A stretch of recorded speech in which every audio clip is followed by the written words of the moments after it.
जय श्री कृष्ण। राधे राधे। जय श्री कृष्ण। राधे राधे।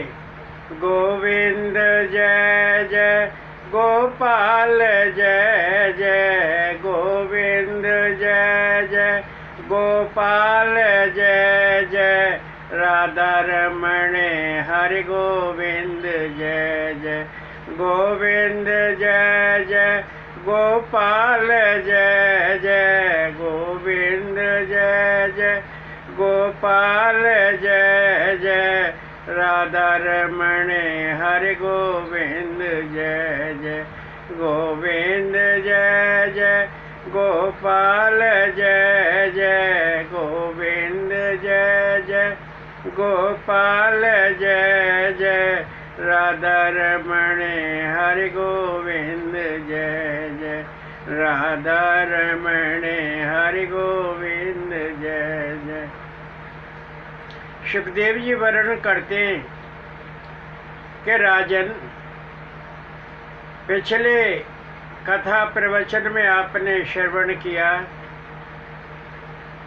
दैत्यराज बलि द्वारा स्वर्ग विजय, माता अदिति का पयोव्रत, वामन भगवान का अवतार, 3 पग भूमि दान और दैत्यराज बलि को सुतल लोक की प्राप्ति। आज आपको बड़ी दिव्य कथा का पारायण कराते हैं जो बड़ी सुंदर कथा है, भक्ति परायण है, तत्व परायण है।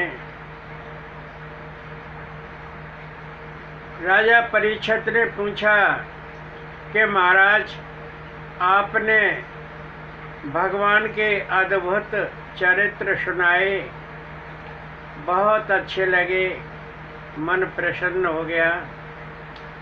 अब आप बताइए कि भगवान श्री वासुदेव ने मत्स्य अवतार धारण क्यों किया था। सुखदेव जी वर्णन करते हैं कि राजन,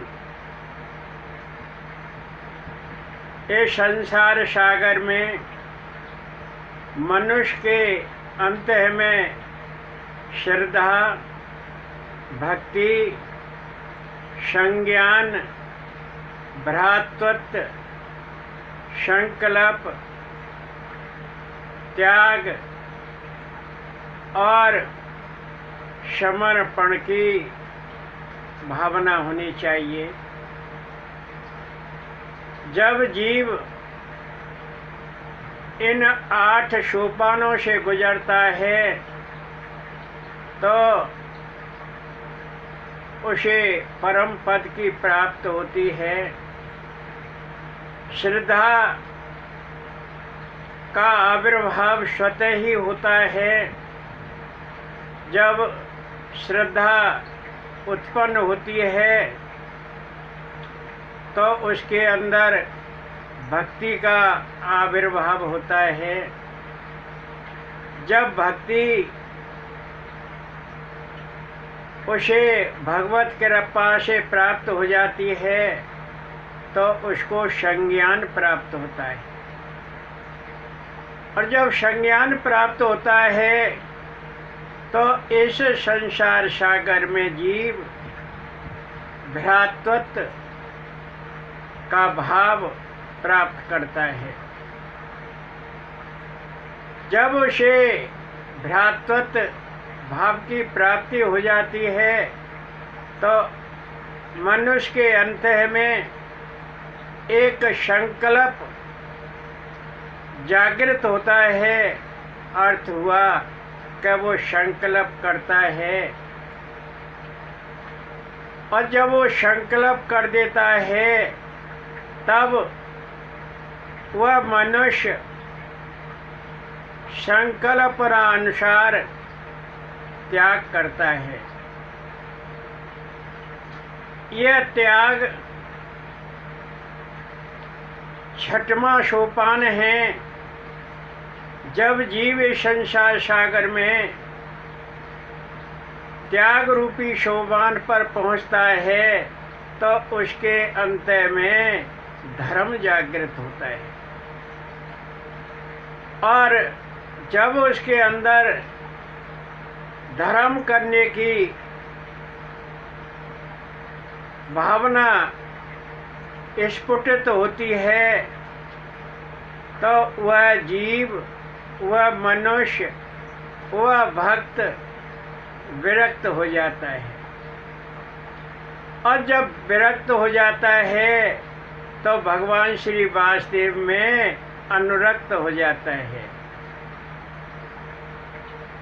और जब वो अनुरक्त हो जाता है तब वो सब कुछ देह गेह ये सांसारिक माया मोह भगवान श्री वासुदेव को समर्पित कर देता है। अर्थ हुआ कि अंतिम सीढ़ी, अंतिम सोपान समर्पण है। जब जीव इन 8 सोपानों पर चलता है तो मेरा इस व्यासपीठ से दावा है कि उसको मोक्ष पद अवश्य प्राप्त होगा, भगवान श्री वासुदेव से साक्षात्कार अवश्य होगा। सुखदेव जी वर्णन करते हैं कि राजन, भगवान परम ब्रह्म अनंत अव्यक्त इस सृष्टि के रचनाकार एक ही हैं।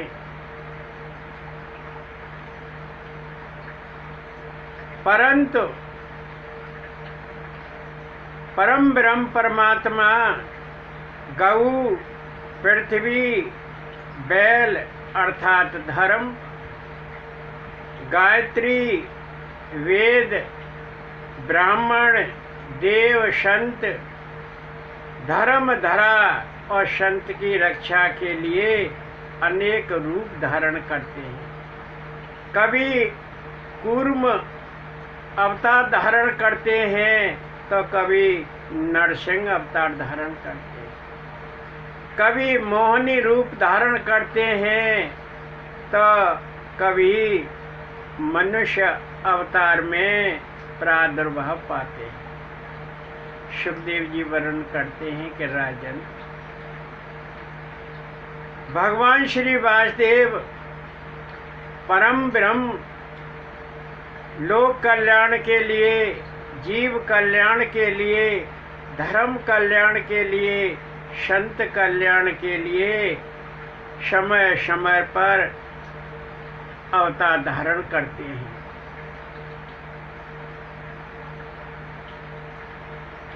एक बार की बात है कि पूर्व कल्प के अंत में ब्राह्मी प्रलय हुआ।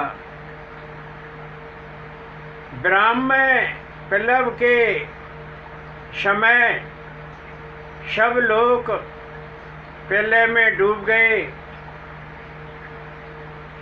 और समुद्र तट पर प्रजापति ब्रह्मा जी को नींद आ गई। जब प्रजापति ब्रह्मा जी को नींद आ गई तो उनके मुख से वेद निकल गए और उन वेदों को हयग्रीव नामक दैत्य चुरा ले गया।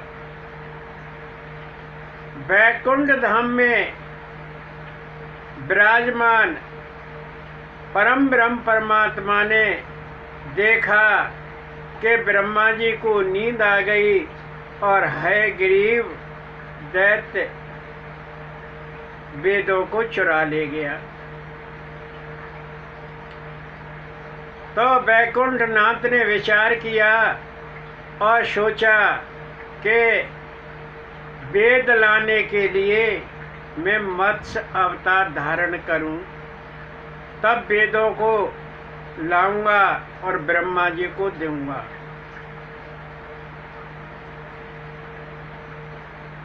सुखदेव जी वर्णन करते हैं कि राजन, इस बारे में एक पूर्वकालिक इतिहास है, बड़ा सुंदर इतिहास है।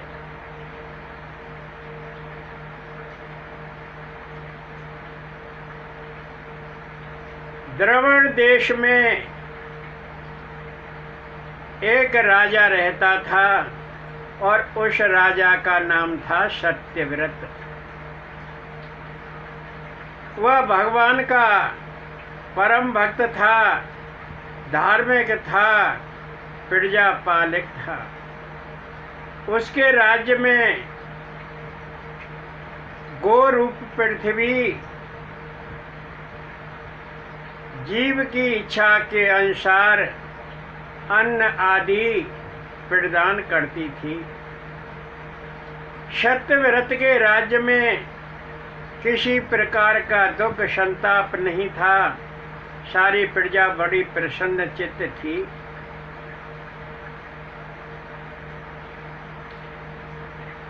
राजा सत्यव्रत ने मात्र जल पीकर सैकड़ों वर्ष तप किया। राजा प्रियव्रत ने कृतवाला नदी के तट पर सैकड़ों वर्ष तक तप किया। एक बार राजा सत्यव्रत कृतवाला नदी में तर्पण करने गया और अंजलि में जल लिया। जल के साथ एक छोटी सी मछली आ गई। राजा ने उस मछली को जल में छोड़ दिया। अमूमन ऐसा ही होता है, जैसा अन्य लोग भी करते हैं। राजा सत्यव्रत ने अंजलि में पानी के साथ हुई मछली को जल में छोड़ दिया और वह मत्स्य बोला कि राजन, मुझे आपने नदी में क्यों छोड़ दिया? आपने मुझे रखने से मुख क्यों मोड़ लिया? आपका नाम सत्यव्रत है। सत्यव्रत का पालन करने वाले आप राजा हैं। आपने सैकड़ों वर्ष तप किया है, भगवान की भक्ति की है। आप जीवों पर दया करते हैं।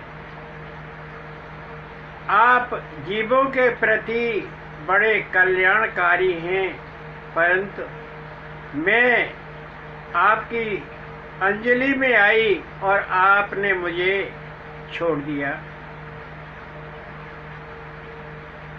सुखदेव जी वर्णन करते हैं कि राजन, उस मत्स्य ने कहा कि इस जल में मुझे जल जीव खा जाएंगे, मुझे यही दुख है। इस प्रसंग में 4 विशेषताएं हैं: शरणागत की रक्षा, जीव रक्षा, ऋषि रक्षा और वेद रक्षा। यह प्रसंग बड़ा महत्वपूर्ण है, बड़ा कल्याणकारी है। सुखदेव जी वर्णन करते हैं कि राजन, राजा सत्यव्रत को दया आई और रक्षा हेतु, उस मत्स्य की रक्षा हेतु संकल्प किया कि मैं इसकी रक्षा करूंगा और उस मत्स्य को अपने कमंडल में रख लिया और कमंडल में रखकर घर ले आया। एक रात में वह मत्स्य इतना बड़ा कि कमंडल छोटा पड़ गया। फिर राजा ने एक घड़े में रख दिया। एक रात में वह घड़ा भी छोटा पड़ गया। फिर राजा सत्यव्रत ने उस मत्स्य को एक सरोवर में छोड़ दिया और वह सरोवर भी एक रात में छोटा पड़ गया। फिर राजा बड़ा संतप्त हुआ। उसने कहा कि मैंने इस मत्स्य की रक्षा करने का प्रण लिया है, मैं रक्षा कर रहा हूँ, परंतु यह दिन पर दिन बढ़ता ही जा रहा है। फिर राजा ने उस मत्स्य को समुद्र में छोड़ा और जब समुद्र में छोड़ा तो मत्स्य ने कहा कि राजन, यहाँ मुझे मगरमच्छ खा जाएंगे, मुझे समुद्र में मत छोड़ो।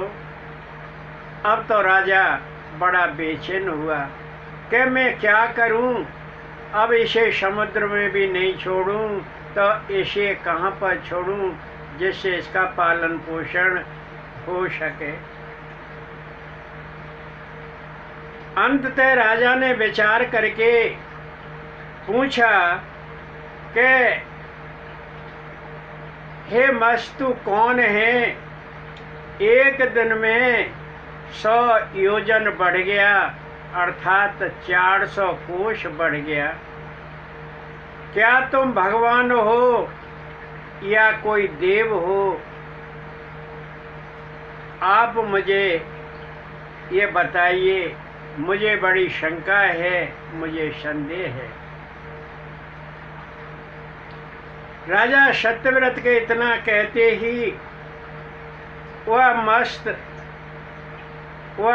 मत्स्य तुरंत भगवान का रूप धारण करके बोला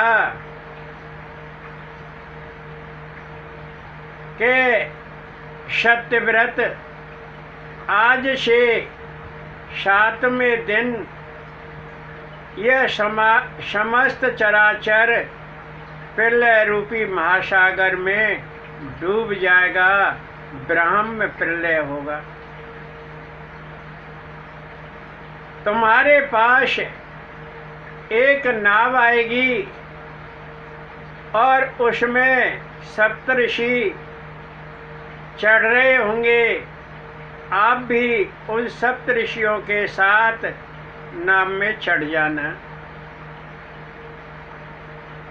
सागर ही सागर होगा और कुछ नहीं होगा, प्रकाश नहीं होगा, सप्तऋषियों की ज्योति ही प्रकाशित होगी, सप्तऋषियों की ज्योति से ही कुछ प्रकाश दिखाई देगा। सागर में चारों ओर विचरण करना,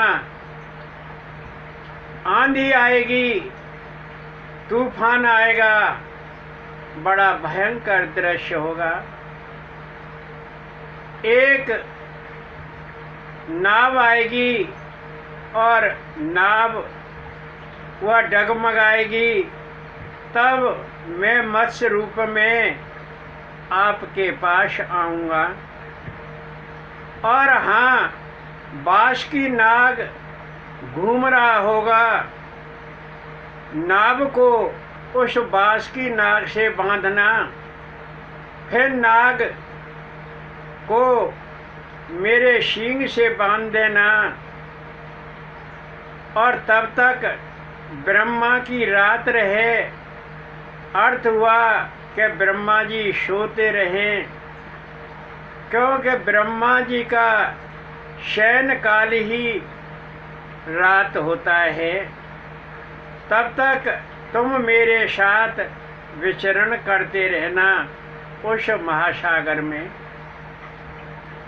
तब मैं तुम्हें उपदेश दूंगा और तुम्हारे हृदय में परम ब्रह्म परमात्मा प्रकट होंगे।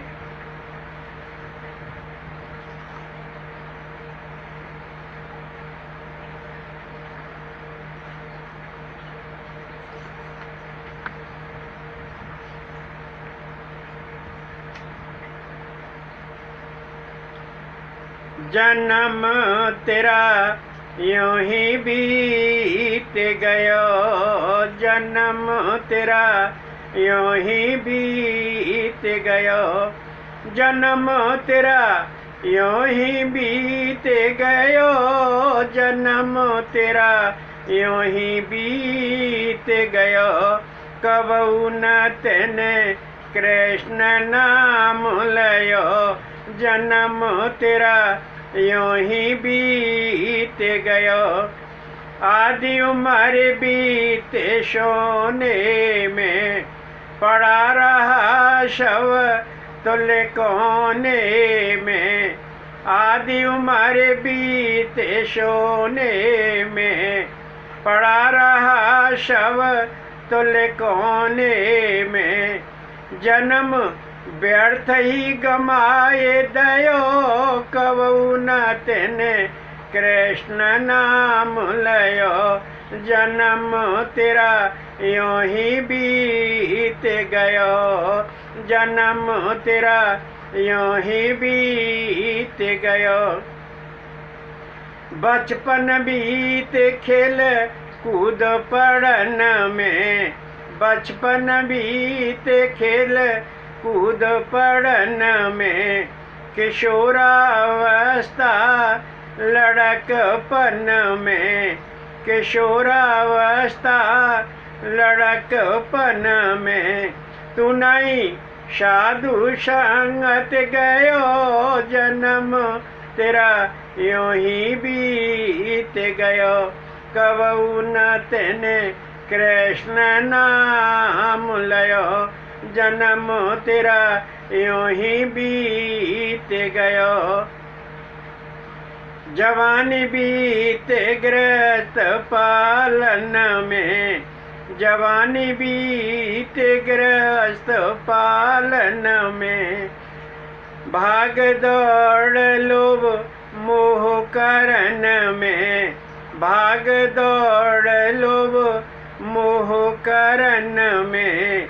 ये भी तेरा यूं ही बीत गयो, कबहू न तेने कृष्ण नाम लयो, जन्म तेरा यूं ही बीत गयो, जन्म तेरा यूं ही बीत गयो, जन्म तेरा यूं ही बीत गयो। कछु बरस जब बची उमरिया, घिरा रोग ना चलते डगरिया। कछु बरस जब बची उमरिया, घिरा रोग ना चलत डगरिया। ये भी बुढ़ापा खाए गयो, कबहू न तेने कृष्ण नाम लयो, जन्म तेरा यूं ही बीत गयो, जन्म तेरा यूं ही बीत गयो। सुखदेव जी वर्णन करते हैं कि इस प्रकार मत्स्य रूप धारण करके भगवान श्री वासुदेव ने सत्यदेव राजा को कहा कि तब मैं तुम्हें ज्ञानोपदेश दूंगा और तुम्हारे हृदय में परम ब्रह्म परमात्मा प्रकट होंगे। राजन सत्यव्रत ने वही कृतमाला के तट पर चटाई बिछाई और मत्स्य भगवान के ध्यान में रत हो गया, समाधिष्ठ हो गया। 7 दिन समाप्त हुए, ब्रह्म प्रलय हुआ और नाव आई। सत्यव्रत सप्त ऋषियों के संग उस नाव में चढ़ गया और नाव में चढ़कर सत्यव्रत भगवान के ध्यान में रत हो गया। सुखदेव जी वर्णन करते हैं कि राजन,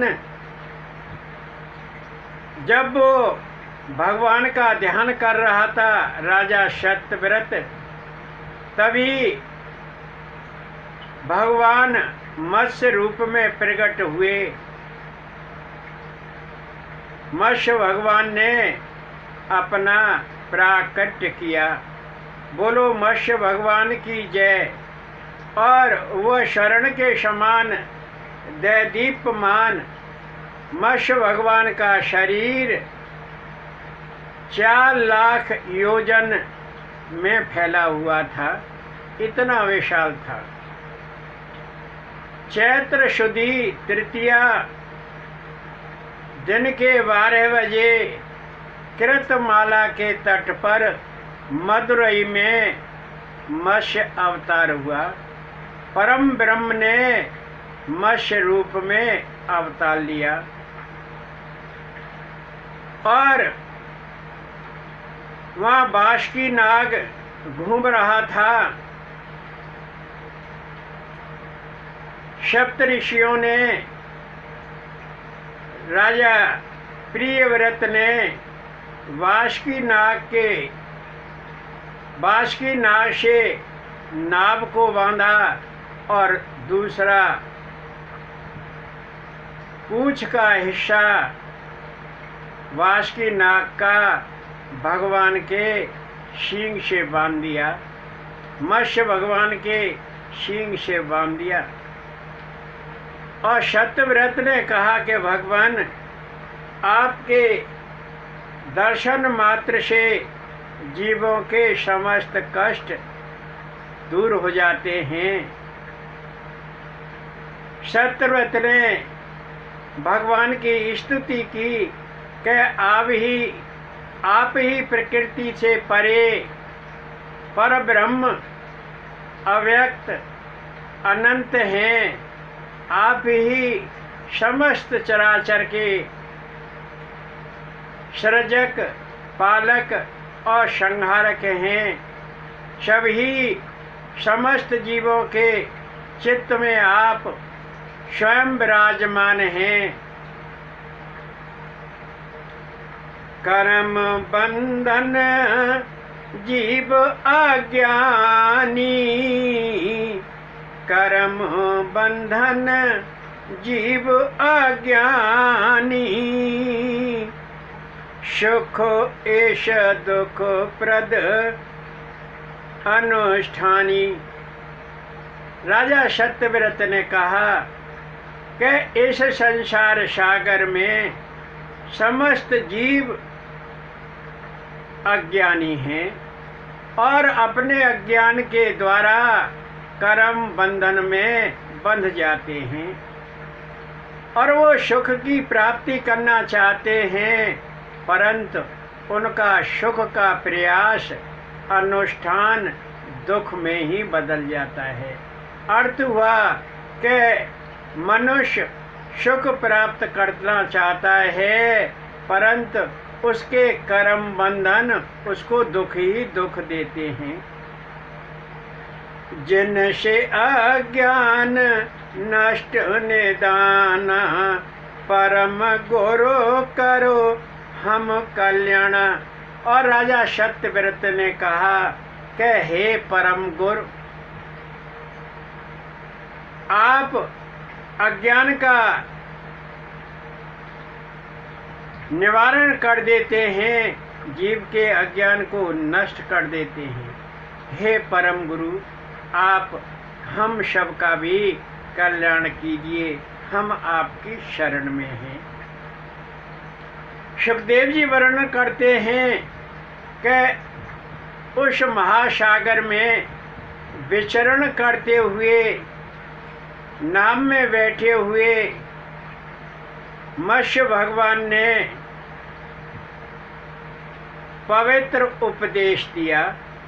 कर्म योग, ज्ञान योग, भक्ति योग, वैराग्य, तप आदि का ज्ञान सप्त ऋषियों और राजा सत्यव्रत को दिया। सत्यव्रत और सप्त ऋषियों ने बड़ा मन लगाकर राजा का धर्म उपदेश श्रवण किया। प्रलय का अंत हुआ ब्रह्मा जी की नींद टूटी और मत्स्य भगवान ने दैत्य हयग्रीव का संहार कर दिया और दैत्य हयग्रीव से वेद छीन कर ले आए और ब्रह्मा जी को समर्पित किए। वही सत्यव्रत इस काल में विवस्वानु नंदन वैवस्त मनु बना, श्राद्ध देव बना और वह 7वें मन मंत्र में जो अब चल रहा है इसमें मनु पद पर सुशोभित हुए। जो मत्स्य भगवान का कथा श्रवण करेगा, कीर्तन भजन सत्संग करेगा, उसके समस्त दुख संताप नष्ट हो जाएंगे और अंत में उसे भगवान से साक्षात्कार होगा और मोक्ष पद की प्राप्ति होगी। सत्य सार्थक सर्वदा, यही भगवान का ज्ञानोपदेश है। सुखदेव जी वर्णन करते हैं कि राजन, राजा परीक्षित ने कहा कि महाराज मुझे संक्षिप्त में राम चरित श्रवण कराइए। सुखदेव जी वर्णन करते हैं कि राजन, राजा परीक्षित का मेन उद्देश्य तो भगवान की लीलाओं का श्रवण करना था, कृष्ण की लीलाओं का श्रवण करना था, क्योंकि राजा परीक्षित कृष्ण भक्त हैं। वही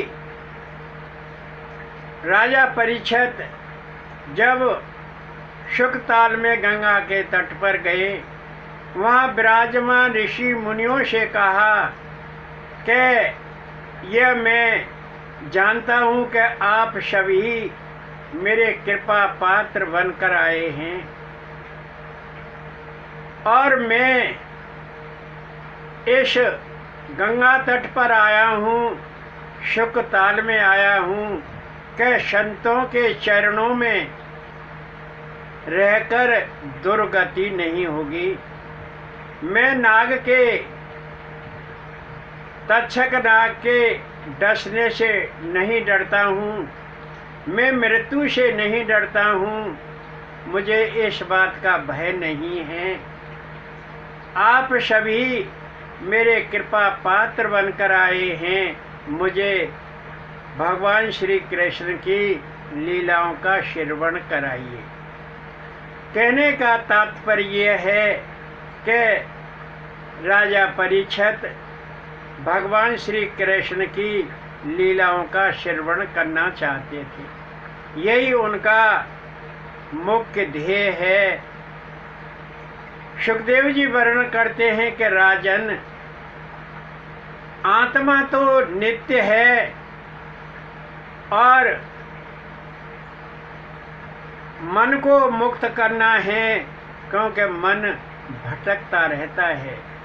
जब मन नियंत्रण में हो जाता है, जीव के वश में हो जाता है, भक्त के वश में हो जाता है, तब उसे हर भक्ति प्राप्त होती है।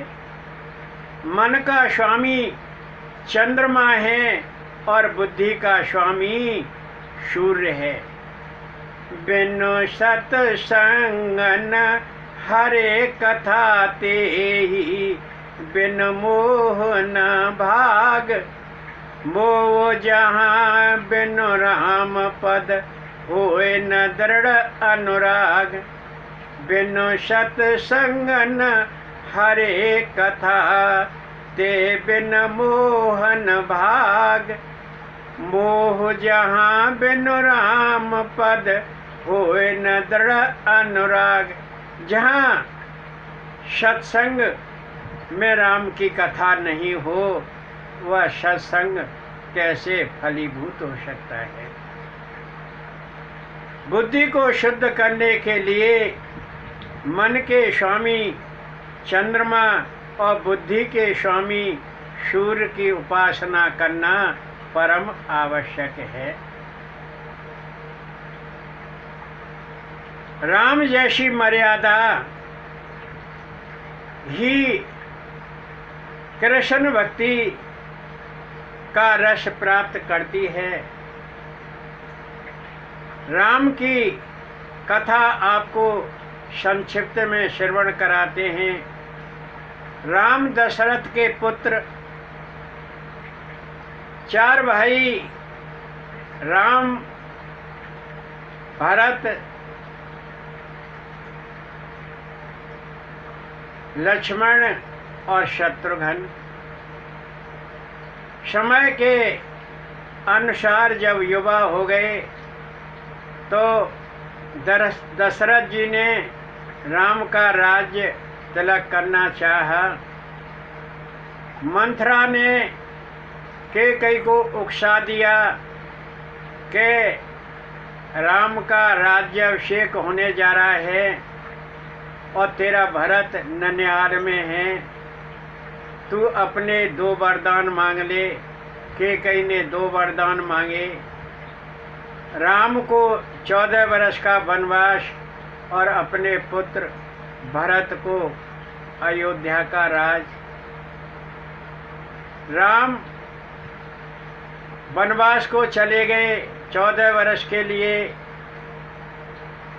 भरत जी ननिहाल से आए, पिताजी का देहावसान हो गया, पिताजी का अंतिम संस्कार किया और भरत जी ने राज लेने से इनकार कर दिया कि यह राज्य भाई का है और भाई का ही रहेगा। भाई को मनाने के लिए चित्रकूट गए। भाई ने मर्यादा का पालन किया, पिता के वचन का पालन किया और भरत जी ने कहा कि इन खड़ाओं पर आप अपने पैर रख दो। जैसे ही भगवान राम ने खड़ाओं पर पैर रखे, वह खड़ाऊं राममय हो गई, अर्थात राम उसमें प्रविष्ट हो गए। भरत जी खड़ाऊओं को लेकर आए और नंदी ग्राम में उन खड़ाऊओं को साक्षात भगवान राम की मूर्ति समझकर उनके आदेश से राजपाट करने लगे। भरत जी दंडकारण्य में राम जी दंडकारण्य में गए। वहाँ एक बनावटी मृग आया, मृग के पीछे राम चले गए। उसके बाद में लक्ष्मण भी चले गए और सीता का हरण हो गया। रावण ने सीता का हरण किया। राम की सुग्रीव से विरतता हुई। हनुमान जी लंका में सीता जी का पता लगाकर आए और राम ने सागर पर सेतु निर्माण कराया और लंका में पहुंच गए। लंका में रावण का संहार किया और सीता को लेकर वापस आए। वह लंका का राज्य विभीषण को सौंप दिया था और 14 वर्ष बाद जब वो अयोध्या आए तो भरत जी ने अयोध्या के 52 दरवाजे सजवा दिए। अयोध्या के 52 दरवाजे थे। भरत जी बड़े उत्सुक थे कि मेरे राम किस द्वार से अयोध्या में प्रवेश करेंगे, इसलिए उन्होंने अयोध्या के 52 दरवाजे सजवा दिए थे। राम अयोध्या में आए और भरत जी से मिले भरत जी गदगद हो गए। भरत जी ने अपने आंसुओं से राम के पैरों का प्रक्षालन किया, स्वागत सत्कार किया, उच्च आसन पर बिठाया और राम जी का राज्य अभिषेक हुआ। राम ने समस्त जीवन मर्यादा का पालन किया। उन्होंने 11,000 वर्ष तक इस धराधाम पर अपना जीवन यापन किया और अंत में 11 वर्ष बाद उन्होंने सरयू में समाधि ले ली। इस प्रकार राम ने अपने चरित्र का चित्रण किया। हम लोगों के लिए वह एक महती कल्याणकारी है। हम श्री राम की शरण में आज भी भक्ति भाव से रहते हैं और वो समय हमारा कल्याण करते रहते हैं। जय श्री राम, जय श्री राम। सुखदेव जी वर्णन करते हैं कि राजन, इस प्रकार राम कथा का आपने श्रवण किया। मेरे श्याम मेरे घने श्याम, मोए ले चल वृंदावन धाम। मेरे श्याम मेरे घने श्याम, मोए ले चल वृंदावन धाम। मोए ले चल वृंदावन धाम। मेरे श्याम मेरे घन श्याम, दूध दही माखन से निलाऊं। अंगराग तन बरस लगाऊं। दूध दही माखन से निलाऊं। अंगराग तन बरस लगाऊं। पूजा करूंगी सुबह शाम, मोले चल वृंदावन धाम। मेरे श्याम मेरे घन श्याम, मोले चल वृंदावन धाम। माला पहनाए समारूं चोटी, टीका लगाऊं बांध लंगोटी। माला पहनाए समारूं चोटी, टीका लगाऊं बांध लंगोटी। और मुकुट पहनाऊं मोर श्याम, मोले चल वृंदावन धाम। मेरे श्याम मेरे घन श्याम, मोले चल वृंदावन धाम। नित नित दर्शन करूं तिहारे, भजन कीर्तन नंद दुलारे। नित नित दर्शन करूं तिहारे, भजन कीर्तन नंद दुलारे। ध्यान लगाऊं मैं निष्काम, मोले चल वृंदावन धाम। मेरे श्याम मेरे घन श्याम, मोले चल वृंदावन धाम। पीड़न को तुए भोग लगाऊं, कनक लुटिया में जल पिलाऊं। पीड़न को तुए भोग लगाऊं, कनक लुटिया में जल पिलाऊं। साष्टांग करूंगी प्रणाम, मोले चल वृंदावन धाम। मेरे श्याम मेरे घन श्याम, मोहले चल वृंदावन धाम। जय श्री कृष्ण, राधे राधे। जय श्री कृष्ण, राधे राधे।